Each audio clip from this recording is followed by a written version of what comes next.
सभी विद्यार्थियों को नमो नमः। तो जैसा आप सभी को ज्ञात है कि पिछली वीडियो में हमें जो हमारा अध्याय था सुक्ति मोक्तिकम, सुक्ति रूपी जो मोती, उसके पहले जो 4 श्लोक हैं वो हमने किए थे। आगे के जो श्लोक है उसकी व्याख्या इस वीडियो में आज हम करेंगे। तो प्रारंभ करते हैं। गुणेष्वेव हि कर्तव्य प्रयत्न पुरुषैः सदा गुणयुक्तो दरिद्रो अपि नैश्वर गुणैः समय।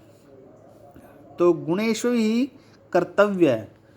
गुणेश्व, गुणेशु धन एव, गुणेशु सप्तमी विभक्ति है और सप्तमी का चिन्ह है गुणों में। गुणेशु गुणों में एव ही, एव का अर्थ होता है ही। तो मनुष्य को अर्थात गुणेशु ही कर्तव्य प्रयत्न पुरुष ही सदा, मनुष्य को क्या करना चाहिए? सदा गुणों को प्राप्त करने का प्रयास करना चाहिए। प्रयत्न क्या किसको कहते हैं? प्रयत्न का अर्थ है प्रयास। तो मनुष्य को हमेशा गुणों को प्राप्त करने का क्या करना चाहिए? प्रयत्न, प्रयास करना चाहिए।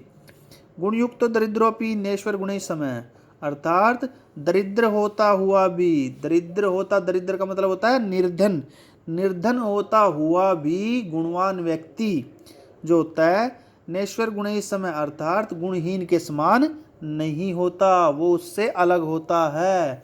कहने का क्या अभिप्राय है? जो गुणवान व्यक्ति होता है अगर वह दरिद्र भी है तो वह अपने गुणों के द्वारा धन को प्राप्त कर सकता है, अर्जित कर सकता है। किंतु जो व्यक्ति गुणहीन है अगर उसके पास धन है तो वह उस धन का विनाश ही करेगा। आरंभ गुर्वी शैणी कर्मेण लघवी पुरा वृद्धिमती च पश्चात दिनस्य पूर्वार्धरा प्रार्ध भिन्ना छाये मैत्री खल सज्जना नाम। दो आरंभ गुर्वी, आरंभ गुर्वी अर्थात इसमें बड़ी अच्छी मित्रता का वर्णन किया गया है कि आरंभ गुर्वी शैण कर्मेण लघवी पूरा वृद्धिमती च पश्चात। ये नीति शतक में से लिया गया है और इससे पिछला जो श्लोक था वो मृच्छकटिकम में से लिया गया है।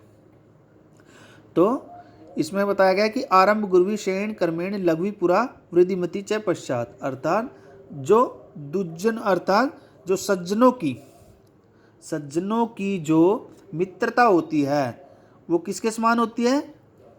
वो उत्तरार्ध की जो छाया होती है उसके समान होती है। अर्थात जब सूर्य जब पश्चिम अर्थात पश्चिम दिशा में जब छिपने का समय होता है और छाया धीरे धीरे बढ़ती है तो सज्जनों की मित्रता उस छाया के समान होती है।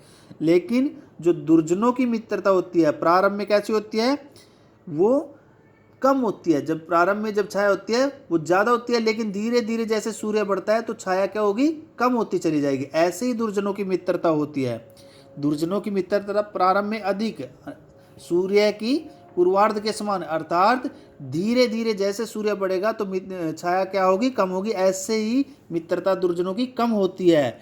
उसी प्रकार से सज्जनों की मित्रता उत्तरार्ध की छाया के समान बताई गई है। जैसे जैसे सूर्य छिपता है और छाया बढ़ती है तो सज्जनों की मित्रता प्रारंभ में कम फिर धीरे धीरे अधिक होती है। यत्रापि कुत्रापि गता भवेयु हंसा मही मंडन मंडनाय हानिस्तु तेषां ही सरोवराणाम येषां मरालय स विप्रयोगी। यत्रापि, यत्रापि अर्थात जहाँ कहीं भी, यत्र जहाँ, कुत्रापि कहीं भी, गता भवेयु अर्थात जहाँ कहीं भी, पृथ्वी मंडल पर हंसा मही मंडलाय अर्थात पृथ्वी मंडल को सुशोभित करने के लिए, पृथ्वी मंडल की शोभा को बढ़ाने के लिए हंस जो होते हैं वो जहाँ कहीं भी प्रवेश करने में समर्थ है, वो कहीं भी आ जा सकते हैं। हानिस्तु तेषां ही सरोवराणाम येषां मरालय स विप्रयोगी। हानि तो उन सरोवरों की है जिसको उन हंसों ने त्याग दिया है, उन हंसों को वियोग हुआ है, छोड़ दिया है। अगला गुणा गुणजेषु गुणा भवन्ति ते निर्गुणं प्राप्य भवन्ति दोषा आस्वादतोया प्रवहन्ति नद्यः समुद्रमासाद भवन्त्यपेय। ये आपने अष्टम कक्षा 8वीं कक्षा में भी इस प्रथम अध्याय में श्लोक पढ़ा है कि गुण जो होते हैं वो गुणियों में ही विद्यमान रहते हैं। गुण जो होते हैं वो गुणियों में ही विद्यमान रहते हैं, अर्थात गुणहीनों को वो प्राप्त करके, गुणहीनों को वो प्राप्त करके वो क्या हो जाते हैं? दोष में बदल जाते हैं। आस्वाद तो है प्रवहंती नद्य, नद्य अर्थात नदियों का जो जल होता है वो मीठा होता है, रसयुक्त होता है, लेकिन वही नदियों का जल समुद्र में मिलने के पश्चात पीने योग्य नहीं रहता, खारा हो जाता है। तो इसके जो आज हमने जो शेष श्लोक थे उनकी व्याख्या की है, तो सभी विद्यार्थियों को साथ साथ याद करें, कंठस्थ भी इनमें से श्लोक याद करें, क्योंकि आपके पेपर में कंठस्थ भी श्लोक लिखना आएगा, और लिखने याद करने के पश्चात इनको कॉपी पर अपने लिखने का अभ्यास कीजिए। धन्यवाद।